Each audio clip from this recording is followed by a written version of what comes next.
مقام گلمرگ کے کنگڈوری میں تیز ہواؤں نے وہاں موجود سیاحوں اور مقامی لوگوں میں خوف و ہراس کا ماحول پیدا کر دیا۔ گزشتہ روز سے یہاں اتنی تیز رفتار سے ہوائیں چلنے لگیں جس سے سیاح اور کنگڈوری میں سیاحت سے جڑے عام لوگ بھی سہم کر رہ گئے۔ تصویروں میں آپ دیکھ سکتے ہیں کہ کس طرح گلمرگ کے کنگڈوری میں سنو بائک والے سیاح اور اسکائرز تیز رفتار ہواؤں سے بچنے کے لیے ایک جگہ جمع ہوتے ہیں۔ یہاں ان تصویروں میں سیاح بھی نظر آ رہے ہیں۔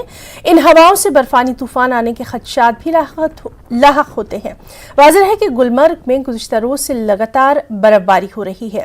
گلمرگ میں 4 فٹ سے زیادہ برف جمع ہوئی ہے، وہیں کنگڈوری اور افروٹ میں 5 فٹ سے زیادہ برف جمع ہوئی ہے۔ ادھر ڈیزاسٹر مینجمنٹ جموں کشمیر نے برف باری کو دیکھتے ہوئے پہلے ہی پہاڑی علاقوں میں برفانی تودے یا پھر برفانی طوفان آنے کی وارننگ جاری کر دی ہے۔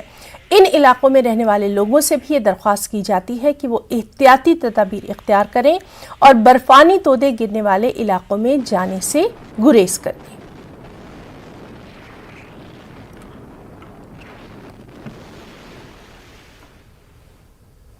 اور ناظرین، ہمارے ساتھ اس وقت موجود ہیں ہمارے نمائندے منیر حسین حرہ۔ منیر، آپ سے ہم جاننا چاہیں گے اس وقت آپ کہاں پر موجود ہیں اور وہاں پر موسم کے تعلق سے کیا کچھ ایڈوائزری، کیا کچھ محکمہ موسمیات کی اطلاع؟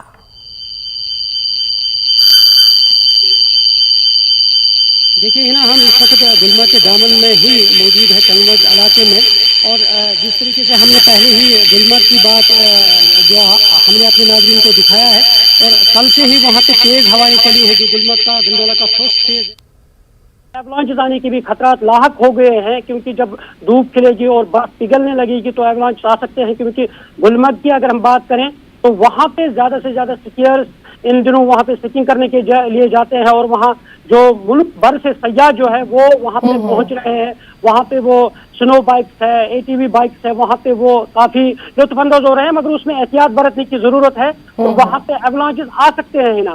اور اس کے ساتھ ساتھ جب ہم میدانی علاقوں کی بات کریں گے، وہاں پہ برف باری، کل شدید برف باری ہوئی ہے، اور اس سے جو رابطے ہیں منقطع ہو گئے ہیں سڑکوں سے۔ ابھی مختلف سڑکیں ایسے بھی ہیں جہاں پہ برف نہیں ہٹائی گئی ہے، بجلی جو ہے وہ منقطع ہے مختلف جگہوں پہ۔ اگر ہم یہاں پہ ایک تصویر دکھائیں گے، یہاں پہ یہ بجلی ٹرانسفارمر ہے، آپ تصویروں میں دیکھ سکتے ہیں کہ برف کس سے جمی ہے، اور اسی طرح بجلی کے کھمبے ہیں، کئی جگہوں پہ بجلی کے کھمبے گرے ہیں، تار جو ہیں وہ ابھی ڈیمیج ہوئی ہے، اور اس میں بھی جو متعلقہ محکمہ ہے، بجلی محکمہ ہے، وہ لگے ہوئے ہیں اور پاور ریسٹور کرنے میں وہ تبدو کر رہے ہیں۔ اور اس کے ساتھ ساتھ لوگوں کو کافی ساری مشکلات پیش آ رہے ہیں، جیسے پینے کے پانی کے حوالے سے، بجلی کے حوالے سے، اور تو لگاتار وہاں کے حالات پر ہماری نظر بنی ہوئی ہے۔ وہاں کے موسم کے تعلق سے بھی لگاتار آپ سے اپڈیٹ لیتے رہیں گے۔ بہت بہت شکریہ آپ کا تمام تر تفصیلات کے لیے۔ آپ خود بھی اپنا وہاں پر بہت خیال رکھیے منیر۔